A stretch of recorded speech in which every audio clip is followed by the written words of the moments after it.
ببینیم چه جواب میگمد ببینیم میگمد زب تمام کاغذ بیاره میگیرم میگمد گوشت زنجا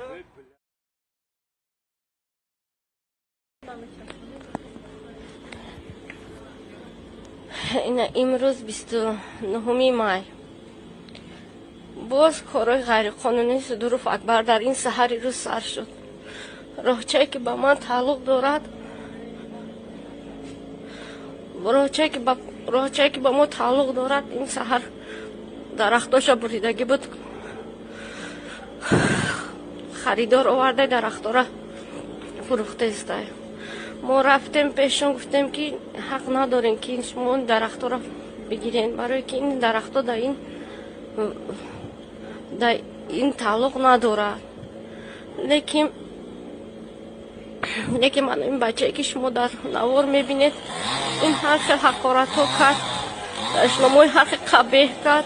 من عدسی همین بچه بسیار عذاب میکشم، لیکن یکم با دستگیریم نمیکنم. من از بالاش بسیار شکایت و عریضه ها کردم. یک گپ دارد میگوید که چیکارو میکنن آخه پول ما میگیرن.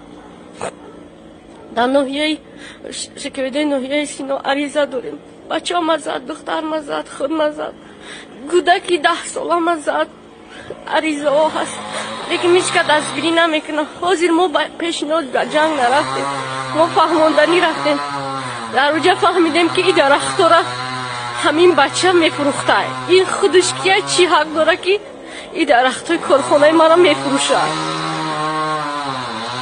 این قریب 6 ماه میشد یک کش همین بچه ما را عذاب میده.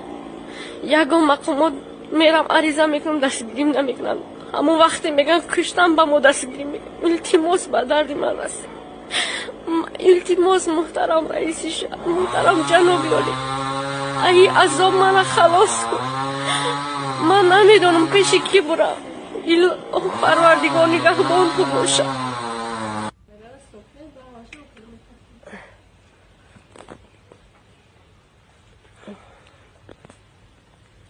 این نواری که حاضر شما میبینید همین سحر شدگیه. در همین نوار همین سحر مردک ما با یک سنگ همین بچه زد.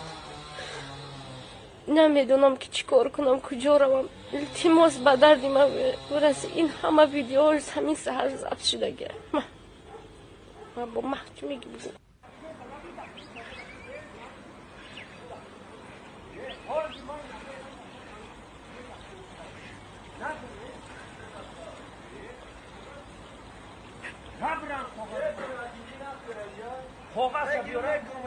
کاغذ بیاره میگیرم میگمد گوشت زنجا شیرم دکون من وی بخیر جا ببره کم میگم ببینیم چه جواب میگمد ببینیم تمام میگم نه کاملا کنم میگم او چه تنهال به میگوین اون به زب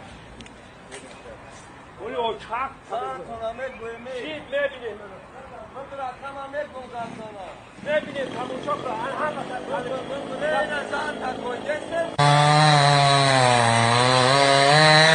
سری خودتا میخوری بهرام، برای اکبر شده سری خودتا میخوری.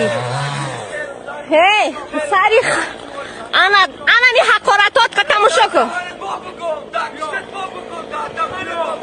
بس شد انا می زبط در تمام جهان حاجی تماشات میکنن. حاجی همه مقامات تماشات میکنن. شد اکبر گوشت مردم گوشت دادی را گوشت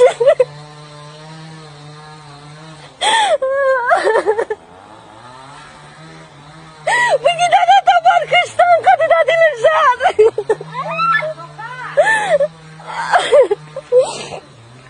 دادی نش با سنگ زد.